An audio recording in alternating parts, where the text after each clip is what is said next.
eu gostaria de convidar os palestrantes para voltarem, retornarem ao palco, e simultaneamente nós vamos ter a colocação das cadeiras. Enquanto isso, eu aproveito para mais uma vez agradecer as excelentes palestras que nós tivemos nessa tarde, que nos fizeram refletir, voltar para casa refletindo, enquanto a gente tenta colocar as cadeiras de volta no lugar. Talvez eu já possa começar com alguma pergunta para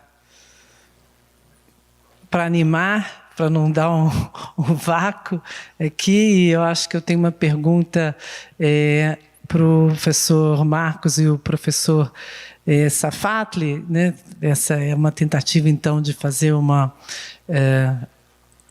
integração, né, dos eixos.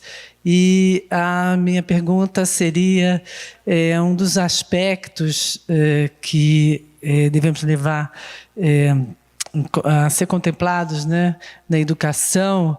Destacamos o multiculturalismo e seu fundamental papel na inclusão social. Então, eu gostaria de saber, de ouvi-los, o que vocês pensam sobre essa inter-relação. E agora nós já temos as cadeiras, podemos sentar. Ok, então, bem, primeiro, Célia, muito obrigado pela sua pergunta. Eu acho que, de fato, ela toca um eixo que me parece que vai ser um eixo de ressonância entre vários eixos das nossas pesquisas, ou seja, como a universidade lida com uma exigência de uma efetiva multiplicidade epistêmica no seu interior, porque, afinal de contas, esse tipo de questão é uma questão que ressoa efetivamente no nosso trabalho, né? Porque ela exige uma mudanças, inclusive, de matrizes curriculares, né? Eu só insistiria num aspecto, e talvez esse seja o aspecto que nós tentamos trabalhar, experiências históricas como a nossa, elas procuram lidar com essa diversidade sobre o signo de uma espécie de multiplicidade sem consequência efetiva no interior das nossas formas de produção, no interior das nossas formas de compreensão do que significa desenvolvimento e progresso, né? Eu diria, uma efetiva igualdade epistêmica modifica radicalmente a nossa ideia de progresso, modifica radicalmente a nossa ideia de desenvolvimento, nos obriga a reconhecer que matrizes epistêmicas que para nós apareciam como sinônimos de atraso, são matrizes produtoras de tecnologia, são matrizes produtoras de uma formas de relação, não só social, mas formas de relação à natureza e formas de relação às coisas, que precisam ser integradas no interior das nossas formas atuais de vida. Então, mais uma vez, não se trata de fazer um trabalho de arquivista, não se trata de procurar, então, ampliar o nosso conhecimento de arquivo, não se trata de ver nessas matrizes elementos fundamentais do nosso passado, da nossa história, mas trata-se de ver essas matrizes como matrizes construtoras de futuro. Então, trata-se, na verdade, de modificar radicalmente o processo não só de circulação de saberes, mas de circulação de fazeres também. Circulação de capacidade de produção, de dinâmicas de produção e de relação. Bem, há uma questão que me parece interessante, que é até que ponto nossas universidades elas estão adequadas a isso, porque isso exige conhecimentos, da mesma maneira como a gente aprendeu nas nossas áreas de humanidades. Se nós quiséssemos entrar em certas tradições, nós precisaríamos conhecer sua língua, nós precisaríamos se deslocar a esses lugares, nós precisaríamos conhecer suas histórias, suas tensões, seus conflitos, certo? Seria o fato talvez de se perguntar se nós estamos realmente preparados para dar esse salto, certo? No que diz respeito ao conhecimento efetivo de certas matrizes epistêmicas que nós excluímos por uma série de razões que estão longe de serem as melhores até hoje. Muito obrigada, professor Safatli. Professor Marcos. Também agradeço o questionamento, acho muito apropriado, que tem uma relação direta com aquilo que foi discutido aqui ou pelo menos apresentado brevemente. Então, a literatura sobre o assunto e as experiências realizadas mostram que nós temos várias conotações de multiculturalismo, no ponto de vista em que essa inclusão de conhecimentos outros nos currículos começa a acontecer. Então, nós temos desde experiências curriculares que foram taxadas de multiculturalistas conservadoras, ou seja, você inclui o conhecimento, mas não faz o conhecimento dialogar. Você inclui o conhecimento de outros setores, mas ele não dialoga, e é como se fosse uma apreciação turística daquele saber. Até aquele multiculturalismo crítico, em que outros saberes que fogem da tradição ocidental, outros saberes que fogem da tradição hegemônica, são incluídos, mas acompanhados de uma reflexão de por que determinados saberes são valorizados, prestigiados, enquanto outros saberes são desvalorizados. Então, a inclusão de outros conhecimentos no currículo, ela requer que a gente faça também um amplo debate, uma ampla análise de por que determinadas visões têm o privilégio, enquanto outras visões são silenciadas, esquecidas, apagadas. Excelente, obrigada. Eu acho que o professor Marcos tem uma questão.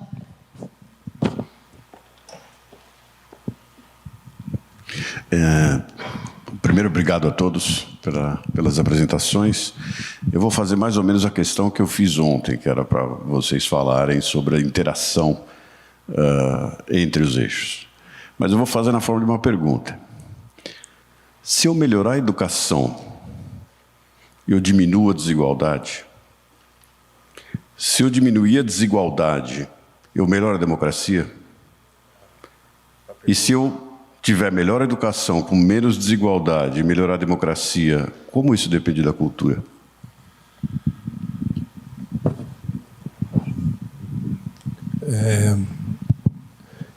Eu acho que a gente tem que começar com a cultura, porque é o imaginário, né? Não, é assim, pelo menos quando o Safatli falou dessa questão, né, de um campo de convivência entre diferentes saberes, conhecimentos, né, isso tem a ver com a interculturalidade.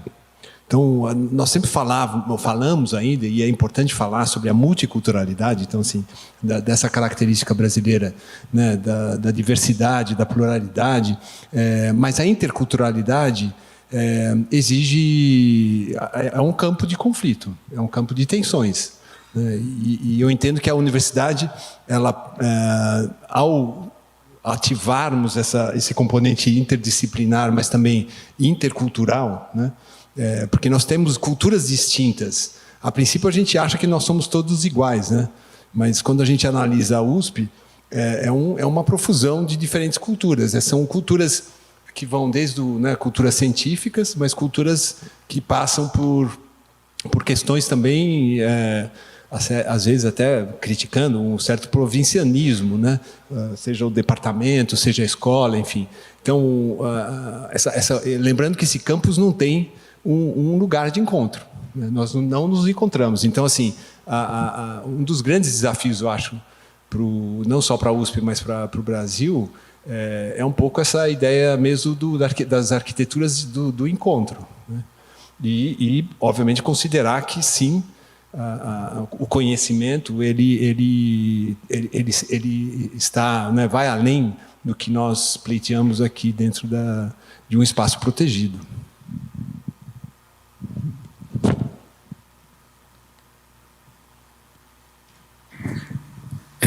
Bom, obrigado pela questão. Antes de eu falar um pouquinho sobre isso, só na minha apresentação eu esqueci de apresentar os membros do nosso grupo temático. Eu queria só citar aqui, são 10 membros, né?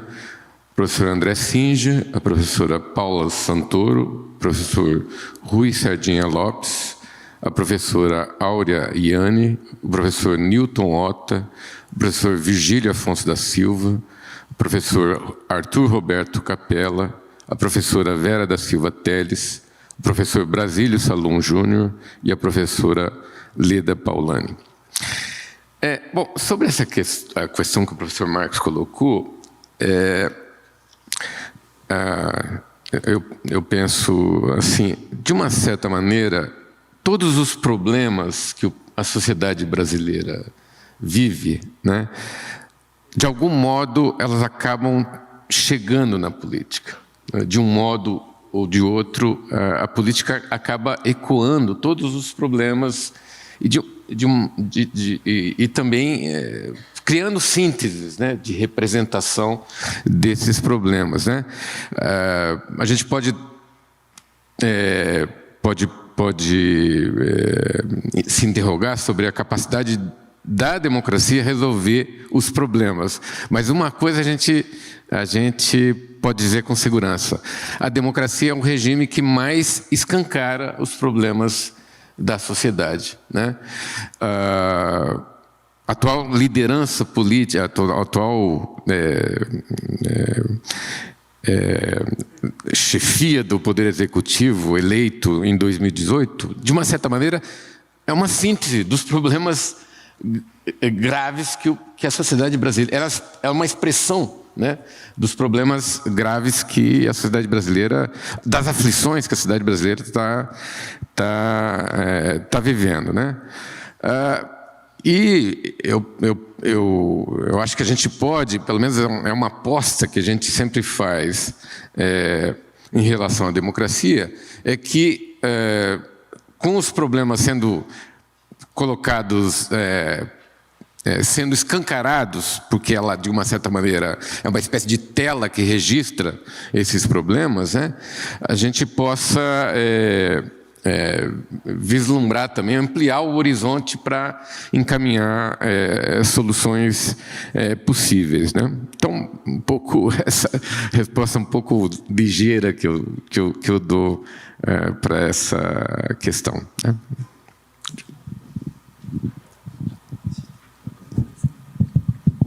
Então, Marcos, obrigado pela questão, né, e pela oportunidade de dizer para você e para todos vocês que a educação, ela é a prática social mais revolucionária que existe. Porque é pela educação que nós, historicamente, podemos trabalhar algo que é exclusivo de um pequeno grupo social e democratizá-lo. Então, um conjunto de conhecimentos e saberes que foi cultivado e foi preservado por um determinado segmento, de repente ele se torna acessível a uma grande parcela da população. E aí, com isso, né, e respondendo diretamente à sua questão, eu penso que a educação tem um papel fundamental no combate à desigualdade social, na produção de uma sociedade democrática, e a ferramenta com a qual a educação trabalha, o objeto de trabalho da educação, melhor do que ferramenta, o objeto de trabalho é justamente a cultura. Mas a cultura no plural, né, como nós estamos tratando aqui nesta roda de conversa, né? Ou seja, nós temos que entender essa noção mais ampla de cultura, tratar com culturas, entender que a escola não é a única instituição, mas ela pode fazer isso com maestria, que é promover um encontro de culturas sem desqualificar A, B, C ou D. Então, eu entendo que é uma conexão direta entre a melhoria da educação, né, e como era um dos ODS que vocês tinham apontado, né, a erradicação da pobreza, e a melhoria da sociedade como um todo. Eu vou só pegar um gancho aqui na pergunta do Marcos e incluir também o professor Safatli para, se ele puder fazer algum comentário entre aumento da desigualdade e crise na democracia. Acho que a gente fecha os quatro. Então, uma maneira de falar sobre isso é lembrando, Hegel costumava dizer que o sentido da história era a possibilidade da institucionalização da liberdade, né? No que, se esse for de fato o caso, né, então seria muito importante lembrar também que a condição fundamental da liberdade é a igualdade, né? Não existe nenhuma experiência de liberdade onde a igualdade não impere e não reina, né? E igualdade significa não homogeneidade, homogeneização, né? Igualdade significa ausência de hierarquia. A possibilidade de viver numa sociedade onde as hierarquias não se naturalizam e elas não se estabelecem, né? Então, é claro que numa situação como a nossa, brasileira como a nossa, onde a ideia de hierarquia é o elemento fundante da nossa sociedade, é uma hierarquia entre formas de saberes, entre formas de cultura, entre raças, entre gêneros, entre classes, né? Isso é o que define, afinal de contas, os lugares da sociedade brasileira. A explosão da desigualdade, ela só pode ser, digamos, produtora, de um lado, de uma profunda revolta social. E essa revolta social, quando ela não tem possibilidade de vocalização política e de organização política, ela se volta como revolta de uma violência direta, né? E que assombra a sociedade brasileira cada vez mais, certo? Ou de uma profunda revolta social, ou também de uma abertura a um certo tipo de discurso que é um discurso defensivo, né? Porque é um discurso que vai insistir, mas o problema desse país não é que falta igualdade, falta ordem.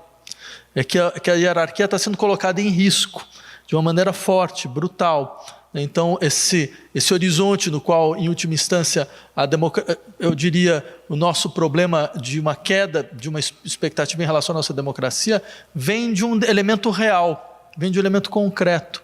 O elemento de que, de fato, a nossa democracia nunca existiu no sentido forte do termo, né? Ela era uma democracia que ela valia para certos setores da sociedade, para certos grupos sociais, para vários outros grupos sociais. Nunca existiam os elementos básicos para que uma democracia pudesse ser afirmada. Por exemplo, se a gente estava falando em Guaianazes, a gente vai em Guaianazes, ninguém tem garantia de que você tenha a mínima integridade de não ter sua casa arrombada pela polícia sem mandato, certo? Que você possa, então, se colocar em situação de extrema vulnerabilidade, sem nenhuma estrutura que te possa garantir nada, porque, afinal de contas, você não sabe nem como ter acesso ao advogado, você não sabe nem como ter acesso ao defensor, e nem se você tiver, isso não te garante nada, porque as suas relações sociais estão completamente permeadas por um tipo de poder discricionário, né? Então, acho que nesse horizonte, a gente tem o pior de todos os caldos, que é um aumento brutal da desigualdade e um ceticismo em relação à democracia, sendo que um lado desse ceticismo tem um dado real. De fato, a gente não conseguiu entregar o que prometeu. E talvez esse fosse um ponto interessante de começar a discussão. Por que nós não conseguimos entregar o que a gente prometeu em relação à democracia brasileira? Obrigada, professor Safapli. Professor Arlindo tem uma pergunta. Eu queria, se fosse possível, que vocês fizessem uma observação rápida, mas pelo significado dela, de que maneira vocês entendem que a justiça, que é o objetivo do desenvolvimento sustentável número 16, a existência da justiça, qual a implicação da circunstância brasileira em que a sociedade vem colocando ou dúvidas ou questionamentos a respeito da aplicação da justiça no país e que tem todas essas implicações em todas as 4 áreas. E da mesma forma, algumas das falas de vocês, colocadas há pouco,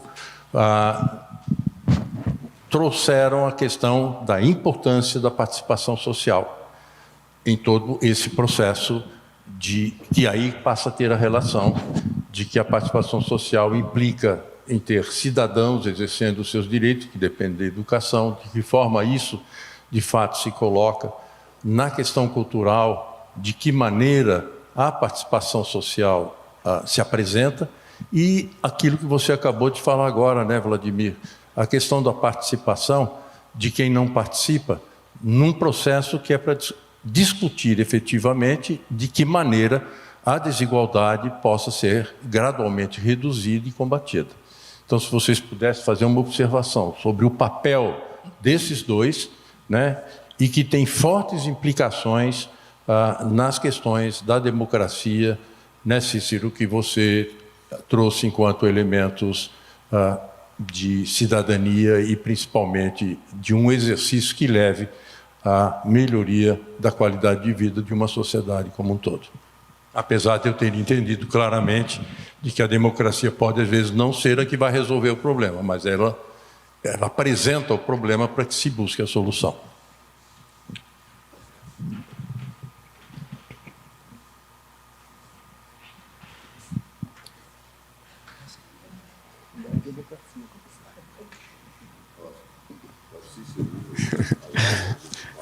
Eu tenho dificuldade de reagir assim, de bate-ponto.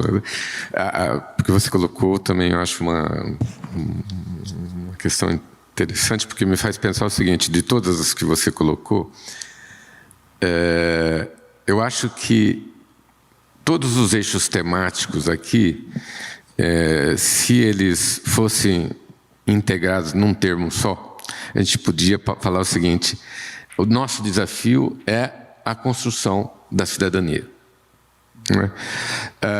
Uma cidadania que, evidentemente, tem princípios comuns, mas a gente sabe que qualquer solução que a gente possa encaminhar para a sociedade, ela não é sem controvérsia, ela não é unânime, ela não ganha adesão unânime das pessoas, né?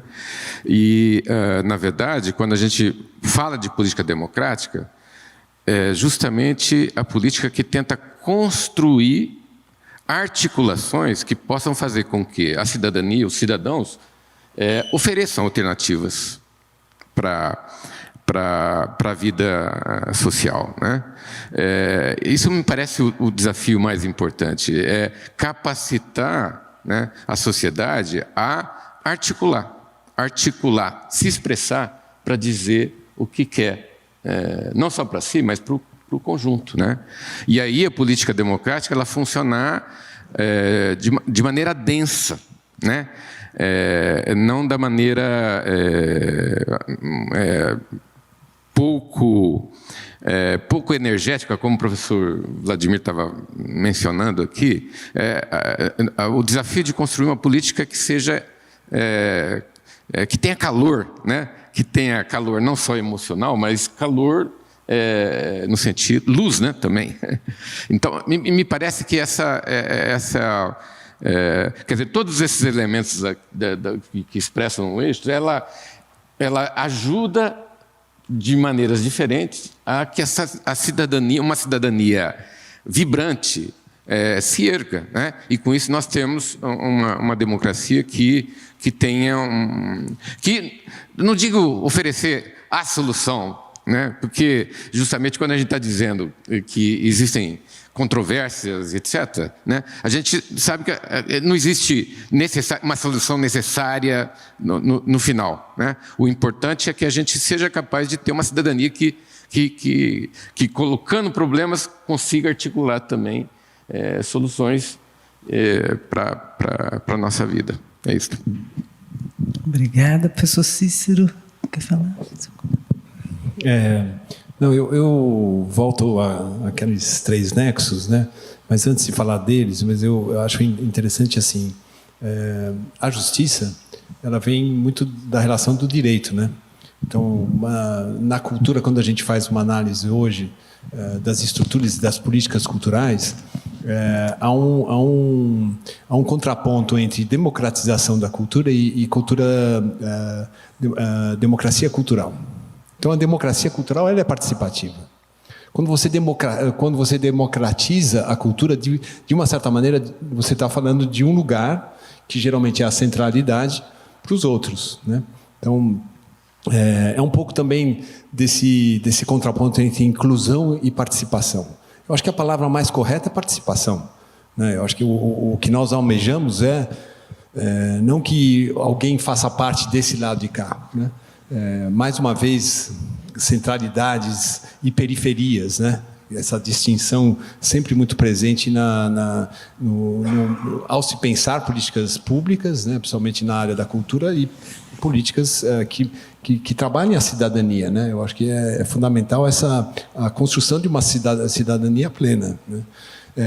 E nesse sentido foi interessante a gente chegar nesses 3 nexos. Nessas conversas que tivemos ao longo desses poucos meses, né, desde a configuração do grupo, mas pensar em descentramento, que é algo que o Rosenilton trouxe, né, que mais uma vez coloca em xeque essa relação entre centralidade e periferia e reforça que essa necessidade mesmo de se pensar políticas públicas, é de um entendimento do território, né? E o território que inclua ainda as centralidades que somos nós, universidade, enfim, economia, mesmo a cultura. Quando a gente pensa políticas públicas para a cultura hoje, é sempre muito mais baseado naquilo que já está estruturado e não aquilo que merece ser institucionalizado, né? Enfim, eu acho que talvez o principal seria isso. Eu não quero me alongar, mas e a interculturalidade também já falei um pouco sobre ela, né? E o terceiro é o descentramento, interculturalidade e participação. Então, temos que aumentar, temos que de fato buscar sistemas que permitam essa participação constante, né? Eu só queria acrescentar um elemento que eu acho que complexifica a nossa reflexão sobre uma sociedade justa. E pegando um pouco a sua colocação de que, bem, há uma articulação necessária a ser pensada entre direito e justiça, a gente poderia dizer, bem, a noção de justiça ela permite uma certa pluralidade de formas jurídicas. E se é o caso de que nós vivemos em sociedades, numa sociedade como a nossa, que tem temporalidades distintas, que no interior da sua história, exatamente pela sua constituição, pela constituição do seu povo, a gente tem formas jurídicas que elas podem ter sido apagadas, mas elas são portadoras também de experiências de liberdade. Dá para entender porque alguns dos nossos vizinhos insistem que a própria noção de cidadania ela precisa se modificar, criar uma nova forma de cidadania que admita uma plurinacionalidade, ou seja, que admita um espaço territorial que ele é atravessado por várias formas jurídicas, porque toda essa variedade de formas jurídicas, ela explicita a possibilidade mesma de você portar experiências de liberdade a partir de historicidades distintas. O que é claro, isso vai criar uma nova forma de conflito, uma nova forma de tensão social, mas ao menos uma forma de conflito e tensão social que não apague o fato de que uma certa ideia de cidadania que nós criamos, ela foi feita contra outras experiências sociais que também eram portadoras de liberdade e de justiça, né? E que devem ser, então, não só resgatadas, mas elas devem circular, devem permitir que elas possam circular na sua força mesmo de criação. Obrigada, professor Safatli. Professor Marcos. Eu queria novamente agradecer, além da sua questão, e trazer um pequeno contributo para o debate. Nós sempre convivemos com um sistema educacional injusto aqui no Brasil, sempre, né? No primeiro momento nós tivemos uma educação muito restrita. A partir do momento que nós começamos a ampliar o acesso, nós nos contentamos com a produção de um sistema que empurrava para fora uma parcela muito grande, né? Como eu me referi ao exemplo naquele momento, e atualmente parece que nós convivemos de forma muito pacífica com dois caminhos. Um caminho onde há muito investimento, uma qualidade que, pelo menos do ponto de vista material e da remuneração dos professores, é muito favorável, ao lado de um sistema extremamente precarizado. Eu estou me referindo, o Brasil é um dos poucos países do mundo que no campo educacional convive com um sistema privado caríssimo e um sistema público extremamente barato, né? Acho que todos nós aqui sabemos que um estudante na educação básica, na educação pública brasileira, ele custa, ou seja, o investimento feito nele é bastante reduzido. Então, é óbvio que esse desenho apenas vai perpetuar um desenho social injusto, né? Então, nós conseguiremos avançar um pouquinho na produção de políticas que promovam a justiça social na medida em que a gente diminuir a distância entre esses dois sistemas. Então, as políticas afirmativas que vêm sido, as experiências com as políticas afirmativas no Brasil, nas universidades, vão mostrando os efeitos positivos desse processo, né? Na medida em que você oferece oportunidades mais próximas, e eu não estou dizendo o mesmo currículo para todos, né? Porque senão seria contraditório com o que eu disse antes, mas as oportunidades mais próximas você contribui para reduzir a injustiça. Obrigada, professor Marcos. Dá para sentir que essa discussão ela poderia se prolongar por pelo menos mais uma hora, mas eu acho que a gente não consegue, porque nós agora temos uma manifestação cultural e já estamos uns 15 minutinhos atrasados, é isso? É isso mesmo, né? Então, infelizmente, acho que nós vamos ter que continuar essa discussão aqui tão interessante num outro momento, tá? Mais uma vez, eu quero agradecer muitíssimo a participação de vocês, a riqueza que vocês trouxeram de ideias, de debates, e nós vamos, lembrando que nós vamos postar esse vídeo no nosso site, e eu já estou curiosíssima para ver, eu tenho certeza que ouvir de novo as discussões, e foi muito interessante. Então, agora eu vou pedir ao professor Martin para fazer a introdução da manifestação artística da Unesp. É isso? Então, muito obrigada. Então, fiquem aí para assistir. Obrigada a todos.